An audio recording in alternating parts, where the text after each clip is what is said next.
there. This is a historic night, Al. Yeah, ESPN. absolutely. This is a big deal. This is huge. You know, you can't often say that you're a part of history. Now you're a part of history because you came on our show. I appreciate you having me. This is great. And this look is at great. you. Wow, look at this suit. Where did we get this? We're trying. I saw his teammates earlier, Yes. Gian Villante specifically, who was giving him a hard time, saying he sold out. I said, why do you say that? He goes, well, look how nice he looks. That's a compliment. You can't insult him for looking nice, coming on TV to the big show in his backyard. Come on. Well, it's interesting because I spoke to John and Chris earlier, and they were saying the same thing to me about you selling out because you're known to be somewhat of a maverick. You march to the beat of your own drum. Why are your friends saying that you sold out all of a sudden? Villante's just mad. He can't make fun of me for the way I dress anymore, and I dress better than him.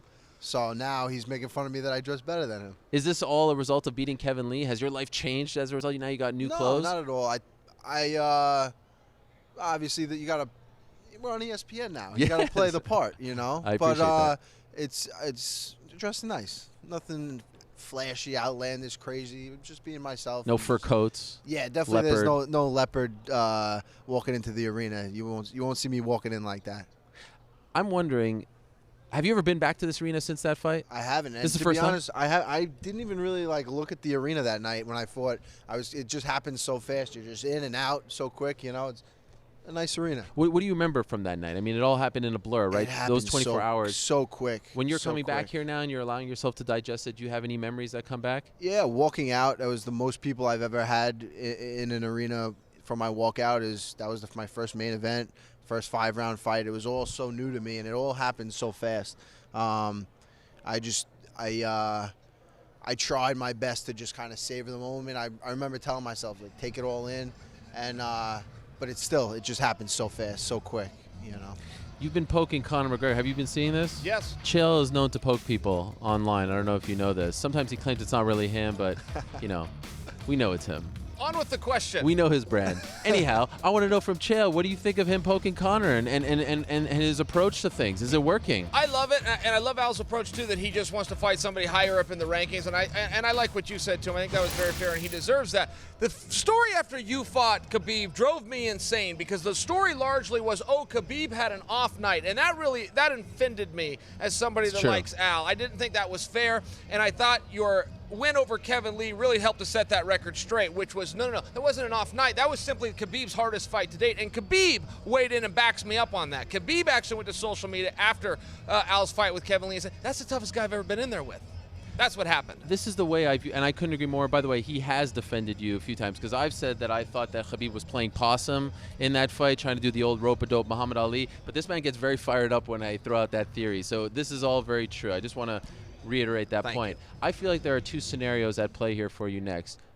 Dustin Poirier or Conor McGregor. And these are just my theories based on the way things will shake out. Khabib, Tony Ferguson, where does that leave Conor? They've talked about Conor, Dustin. I don't think the fans really want to see that all that much because we saw it again. You've been poking Conor. Conor's responding to you, which makes me think he's somewhat interested. What do you think? Do you think it's either one of those two guys? And if so, who has a better chance of being your next opponent? I think Conor's, he knows the game better than most, and I think we have a common opponent in Khabib.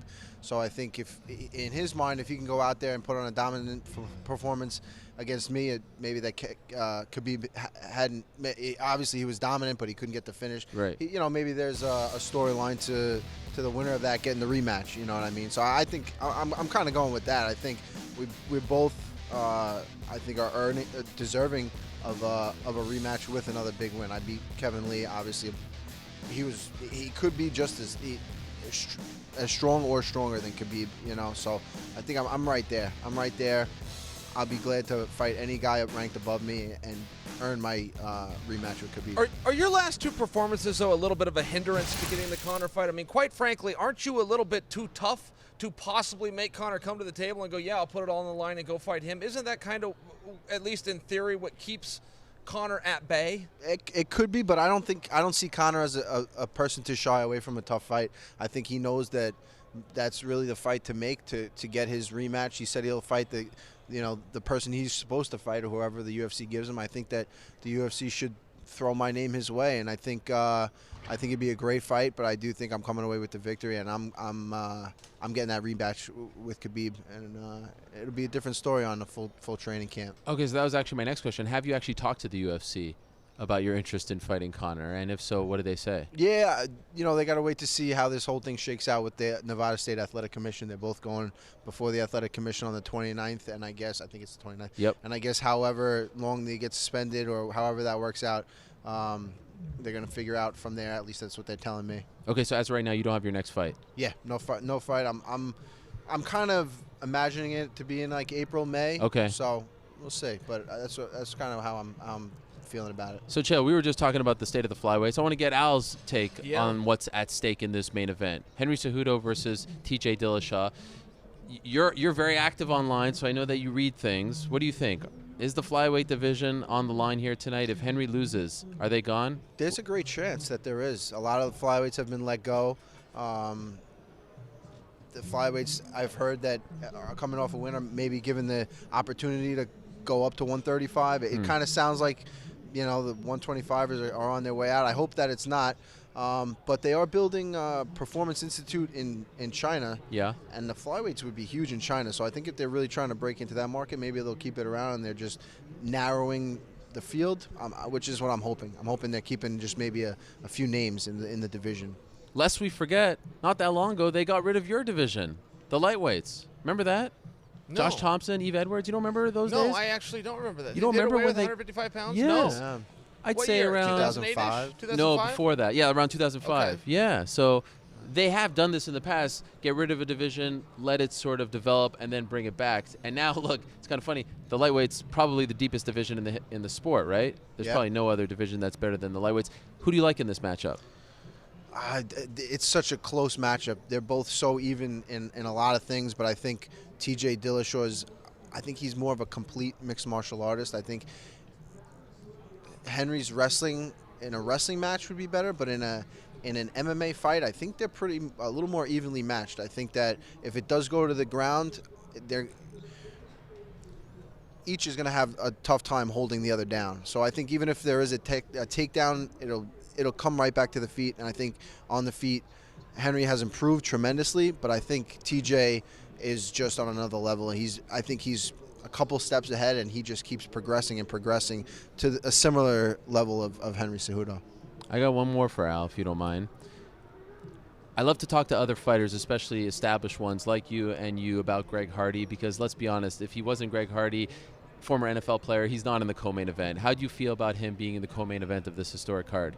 Yeah, it doesn't sit well with me. It doesn't sit well with me. For someone who's been in this sport for so long, put in the amount of work that I've put in, for someone to come in on their third professional fight, be thrust into this ESPN spotlight with the history that he has with domestic violence, it doesn't sit well with me, but I understand that it is going to bring more eyes in. It'll bring in a tremendous audience from the NFL and football.